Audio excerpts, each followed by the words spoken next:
Assalamualaikum warahmatullahi wabarakatuh. Berjumpa lagi dengan saya Sabri Helmi Bahtiar dari Divisi Project. Pada kesempatan kali ini saya ingin membahas tentang network planning ya.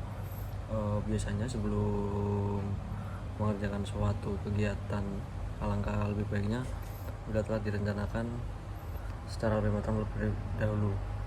Bila jenis kegiatan yang akan dikerjakan ini tergolong kecil, membutuhkan waktu yang sedikit dan tidak melibatkan banyak individu maupun instansi, maka biasanya tuh perencanaannya sederhana, dalam selembar kertas ataupun hanya diingat dalam kepala, dapat dikatakan cukup dan itu bisa dijalankan. Ini berbeda lagi atau lain lagi bila atau apabila kegiatannya kompleks, misalnya perencanaan pembangunan pabrik remuk atau pembuatan dokumen perizinan, maka perencanaan yang bersifat detail dan lebih terperinci merupakan hal yang sangat dianjurkan. Salah satu alat atau tools dalam manajemen proyek yaitu bisa disebut dengan network planning. Ada beberapa divisi network planning yang saya dapat dan dari berbagai pustaka atau blog atau yang saya pernah pelajari juga ya.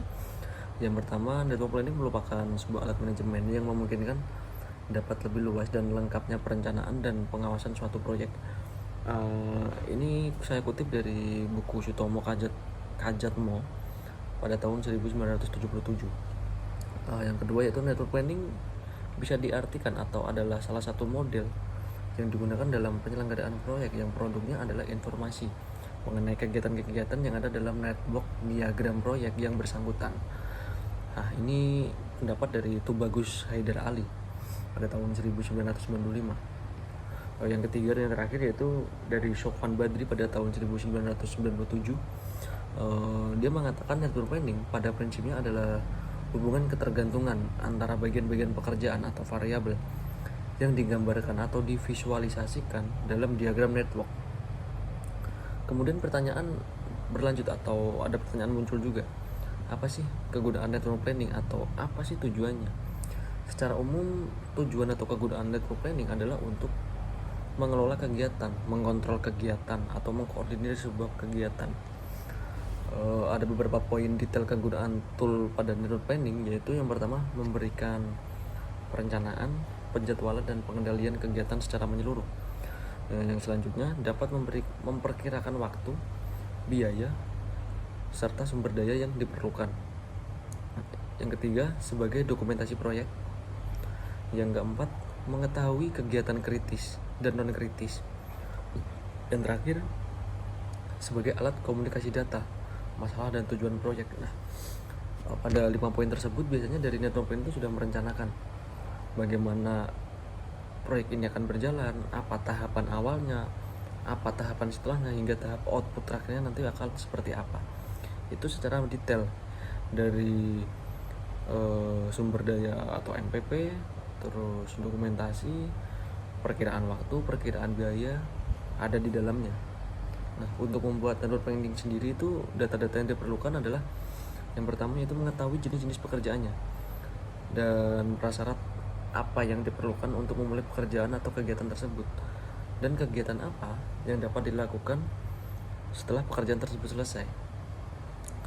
Yang kedua, taksiran waktu yang diperlukan dalam menyelesaikan masing-masing pekerjaan. Jika pekerjaan tersebut tergolong baru, maka dapat dilakukan perakiraan dengan diberikan waktu lebih atau slack biasanya di dalam dunia sipil ya. Yang ketiga, biaya yang diperlukan masing-masing kegiatan dan biaya yang diperlukan untuk mempercepat pekerjaan tersebut. Biasanya tuh ada misalnya pekerjaan railing tangga.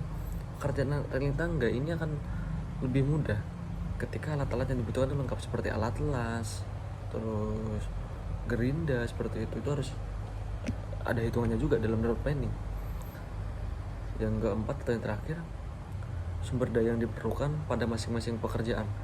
Dari segi sumber daya ini ada beberapa detail ya, termasuk tenaga, bahan bakar, peralatan, dan perlengkapan seperti itu. Nah, kemudian setelah didapat data-data yang saya sebutkan tadi, ada 4 poin tadi, barulah kita dapat membuat diagram network planning dengan aturan-aturan sebagai berikut. Yang pertama yaitu setiap kegiatan dinyatakan oleh satu anak panah.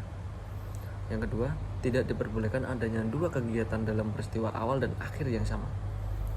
Yang ketiga, adanya jaminan kebenaran logika ketergantungan kegiatan.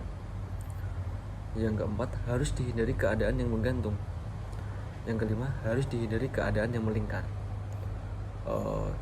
Simpelnya seperti ini. Network planning ini bisa menentukan pekerjaan awal, semisal pembersihan lahan. Nah, setelah pembersihan lahan, alur setelahnya yaitu apa? Misal membuat pondasi. Galian pondasi ini bisa diiringi dengan perakitan besi. Tidak harus galian pondasi selesai dulu baru merakit besi. Seperti itu. Mungkin cukup itu. Wassalamualaikum warahmatullahi wabarakatuh.